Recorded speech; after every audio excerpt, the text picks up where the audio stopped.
بسم اللہ الرحمن الرحیم۔ سامعین مکرم، آج کا جو ہمارا موضوع ہے وہ اس موضوع پر ہے کہ سفر کی نماز کو کیسے ادا کرنا ہے، اور سفر کی نماز کے جو اہم مسائل ہیں جو بہت سے ہمارے معاشرے میں لوگ نہیں جانتے اور اسی آڑ میں اپنی نماز خراب کر بیٹھتے ہیں، یعنی ان کی نماز نہیں ہوتی۔ تو اس بارے آج ہم آپ کو آگاہ کرنے جا رہے ہیں انشاءاللہ العزیز۔ ہم آپ کو بڑے خوبصورت انداز میں بتائیں گے کہ سفر کی نماز کو کیسے ادا کیا جاتا ہے، اس کی مقدار کیا ہے اور سفر میں کتنی نماز پڑھنی چاہیے۔ دیکھیں، سب سے پہلی بات تو یہ ہے کہ سفر کی نماز میں علماء کرام فرماتے ہیں کہ 52 کلومیٹر یعنی 92 کلومیٹر سفر کے بعد جو سفر شروع ہوتا ہے اس کے بعد آپ قصر نماز پڑھیں گے، یعنی آپ ظہر کی نماز پڑھ رہے ہیں تو فرض 2 پڑھیں گے۔ اس میں یہ شرط ہے کہ اگر آپ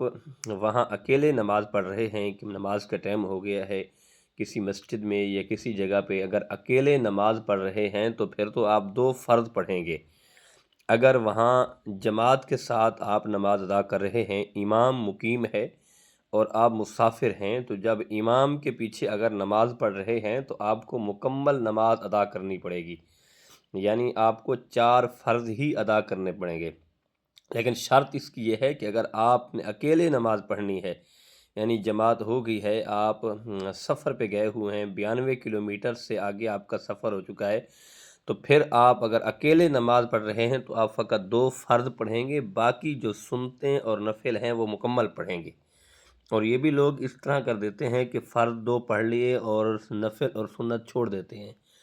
اور یقیناً یاد رکھیے گا، اور اس کے بعد اگر آپ نے امام کے پیچھے نماز پڑھی ہے تو مکمل نماز پڑھیں گے، اور اگر آپ نے اکیلے نماز پڑھی ہے تو اس شرط میں آپ 2 فرض پڑھیں گے۔ اس میں یہ بھی یاد رکھیں کہ سفر کے دوران، یعنی اگر آپ نے جہاں سے چلنا تھا، اپنے گھر سے چلے ہیں تو نماز کا ٹائم ہو گیا ہے، اس سے آگے آپ بے شک 200 کلومیٹر سفر کر لیں تو پھر بھی آپ نے جو نماز پڑھنی ہے وہ مکمل پڑھنی ہے۔ ایسا نہیں ہوگا کہ آپ کہیں کہ میں تو سفر کر چکا ہوں، اب نماز پڑھ رہا ہوں، قصر ادا کروں گا۔ قصر اس شرط میں ہے کہ جب آپ سفر کریں، سفر کرنے کے بعد 92 کلومیٹر کا سفر طے ہو جائے، یعنی اس سے آگے 93 یا 95 کلومیٹر سفر پر آپ آدھی نماز پڑھیں گے، یعنی 2 فرض پڑھیں گے، اور بقیہ ہے نماز سنتیں بھی پوری پڑھیں گے اور نوافل بھی پڑھیں گے۔ یہ فقط فرضوں میں ہی شریعت نے اجازت دی ہے، اور اس میں یہ بھی یاد رکھیں کہ اگر کسی نے مکمل پڑھی ہے سفر کی نماز کو تو پھر بھی وہ گناہ گار ہے، کیونکہ اللہ رب العزت نے اس میں ہمیں